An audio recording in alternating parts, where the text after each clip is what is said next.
Hi டிசிஎஸ்னாலே job security government வேலை அப்படி இப்படின்னு சொல்லிட்டு இருந்தோம்ல. இனிமே அந்த மாதிரி இருக்காது. ஏன்னு வந்துட்டு பார்த்தீங்கன்னா கிட்டத்தட்ட 12,000 பேர் இவங்க லே ஆஃப் பண்ணியிருக்காங்க. ஸோ அதுதான் வந்துட்டு பார்த்தீங்கன்னா இப்போ டெக் இண்டஸ்ட்ரியிலே பெருசாக பேசப்பட்டு இருக்கு. ஏன்னு பார்த்தீங்கன்னா கடந்த 50 இயர்ஸில் இதுதான் வந்து பார்த்தீங்கன்னா டாப் மோஸ்ட் லே ஆஃப். இதுக்கு முன்னாடி வந்து ஒரு லே ஆஃப் பண்ணியிருந்தாங்க 2012. ஸோ அதையே வந்து இது பிரேக் பண்ணிச்சு. ஸோ இதில் யாரெல்லாம் இவங்க லே ஆஃப் பண்ணியிருக்காங்கன்னு பார்த்தீங்கன்னா மோஸ்ட்டாக சீனியர் பர்சன்ஸை தான். ஃப்ரெஷர்ஸை வந்து இவங்க லே ஆஃப் பண்ணல. யாரெல்லாம் ரொம்ப இந்த 5 இயர்ஸ் to 10 இயர்ஸ் எக்ஸ்பீரியன்ஸ் இருப்பாங்கல்ல, ஸோ அவங்க வந்துட்டு பார்த்தீங்கன்னா யாரெல்லாம் ஒழுங்காக வேலை செய்யலை, சில பேர்லாம் வந்து பார்த்தீங்கன்னா ஜாப்ல செட்டில் ஆகிட்டு இருப்பாங்கல்ல, ஸோ அவங்கள தான் இவங்க வந்து ஃபில்டர் பண்ணி தூக்கியிருக்காங்க.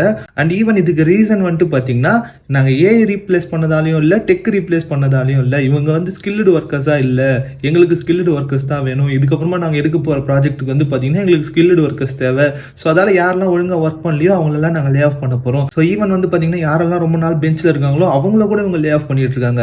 ஸோ அதில் இருக்கவங்களும் இதில் சேர்க்க தான் எல்லாருடைய பெர்ஃபார்மன்ஸையும் இவங்க அனலைஸ் பண்ணிட்டு இருக்காங்க. அண்ட் ஈவன் இவங்க லே ஆஃப் மட்டும் பண்ணல, ட்ரைனிங்கும் கொடுத்துருக்காங்க. ஸோ இவங்க எல்லாருக்குமே வந்துட்டு பார்த்தீங்கன்னா ஒரு 5,50,000 பேருக்கு வந்துட்டு பார்த்தீங்கன்னா நார்மல் ஏஐ ட்ரைனிங்கும், ஒரு 1,00,000 பேருக்கு வந்துட்டு பார்த்தீங்கன்னா அட்வான்ஸ்மெண்ட் ஏஐக்கான ட்ரைனிங்கும் கொடுத்துருக்காங்க. ஸோ அதில் இருக்கவங்க எல்லாரையுமே வந்து இவங்க டிப்ளாய் பண்ண போகிறது இல்லை. ஸோ அதில் யாரெல்லாம் ஒழுங்காக பெர்ஃபார்ம் பண்ணலையோ அவங்களையுமே இவங்க லே ஆஃப் பண்ணுறதா இருக்கு.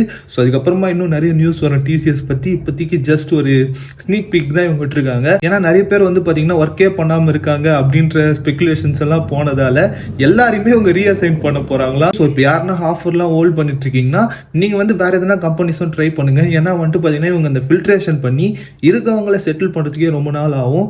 ஸோ அதால நீங்கள் டிசிஎஸ் ஆஃபர் வச்சுட்டு இருந்தீங்கன்னா வேற எதனா கம்பெனிஸும் ட்ரை பண்ணுங்க ஆல்டர்னேட்டிவா. ஸோ இனிமேல் டிசிஎஸும் வந்துட்டு பார்த்தீங்கன்னா ஒரு பிரைவேட் ஐடி கம்பெனி தான். எப்படி மற்ற ஐடி கம்பெனிஸ் இருக்கோ அதே மாதிரி தான் இதுவும் ஃபங்க்ஷன் ஆக போகுது. ஸோ இனிமேல் நீங்கள் ஜாப் செக்யூரிட்டி வேணும் அது இதுன்னு சின்ன டிசிஎஸ்க்கு போனீங்கன்னா நீங்கள் ஒர்க் பண்ணீங்கன்னா நீங்கள் ஸ்டேபிளாக இருப்பீங்க. நீங்கள் ஒர்க் பண்ணாமல் ஓபி அடிக்கணும்னு நினச்சிங்கன்னா கண்டிப்பாக லே ஆஃப் தான். ஸோ அதெல்லாம் தான் கன்வே பண்ணணும்னு நினச்சி அதெல்லாம் எந்த ஒரு வீடியோஸ் இந்த மாதிரி நிறைய வீடியோஸ் பார்க்காம இருக்காம ஃபாலோ சப்ஸ்கிரைப் எல்லாம் பண்ணிக்கோங்க. அண்ட் ஆல்சோ அந்த வீடியோ